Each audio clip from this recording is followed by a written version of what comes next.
Hello guys, welcome to another retro movie review, and today I'm reviewing the movie Teenage Mutant Ninja Turtles Out of the Shadows. Yes, I am reviewing this movie. This is the second movie in this franchise, and I did revisit the first one. I did see the first one before I watched it in the cinema.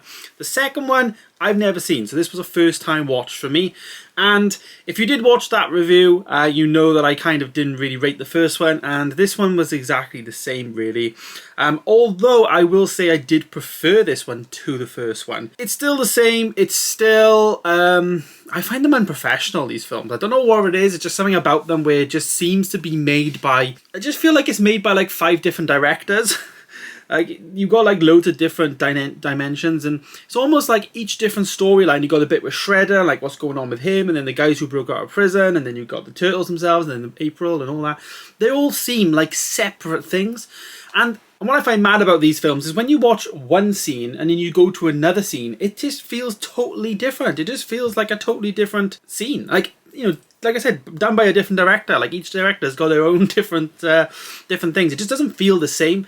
And I will say the story in this is a little bit better. It's more of a heist. You know, Shredder's trying to find these 3 or 4 objects, and then once he gets the 3 or 4 objects, you know, he can open this portal for this like alien thing, and you know, it's all that. And you know, I'm not too, you know, I mean, these are turtles running around New York City, for Christ's sake. You know, the plot isn't really, it's always going to be make-believe. It's like an element of sci-fi fantasy to this. The script in this movie just lays it down. The whole story and how it's written, how it's executed, it's just not as good. And the first one was exactly the same. Was impressed with the Dolby Atmos soundtrack on this, though. I had to turn it down quite a few times. Luckily, I did watch it in the middle of the day, so, you know, it didn't really upset any neighbours and stuff, but it was extremely bassy and extremely loud.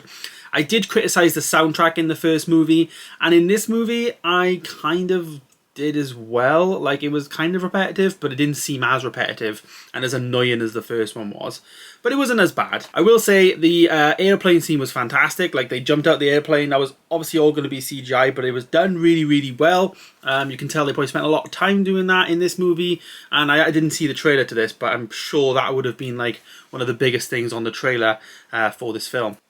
You can see I did watch this in 4K, whereas the other one I did have in standard Blu-ray. The 4K was a little bit better. I will say I did notice a little bit more detail, but I did think then some scenes did look more CGI. Because it's 4K, you can see more detail, so it looks more fake and more unrealistic. So, you know, it's one of those. I rated the first movie a 2 out of 10, and I think I'm going to rate this one a 3.5 out of 10. It's just slightly better, but I just don't think it's great.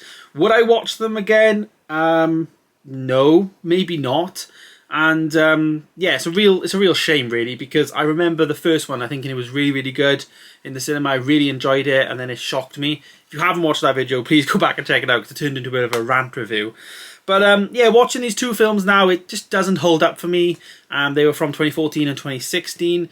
You know, watching this now a few years later, and yeah, they just don't hold up at all. The supporting cast in this, we had Megan Fox, who again is just Megan Fox. She's not a great actress, but yeah. We also had Will Arnett coming back, and I think he was good in the first film. I think his character was good, but then they made his character like really like awful. He was badly written in this film. He's a great actor, and you know, they just give his character like terrible treatment, really. So it's a real shame there. We also had this new guy here. I don't know who was playing him. His name's Casey Jones, I think he was in the film, but he was awful. His acting, he reminded me of Robin from Batman and Robin with George Clooney. He was just terrible. Like, he reminded me of Chris O'Donnell. Didn't like him at all. But yeah, 3.5 out of 10. It's a forgetful movie. I picked this up for £4 on 4K, so in terms of just having it in the collection for £4, I'm going to keep it. And, you know, if I can get the first one really cheap on 4K, then I will, because, you know, the Dolby Atmos is really, really good on both of the films, really, even though the Blu-ray has Dolby Atmos. It's a really good demo-worthy soundtrack to test out speakers and stuff, and it's got a lot of bass, I'm finding with it. So, yeah, I will definitely keep it for that reason, but watching it again, maybe not. If I was going to, you know, if I was going to add more speakers to the setup, I'd probably reach for this, you know, to test the bass on movies rather than like the actual heights and stuff.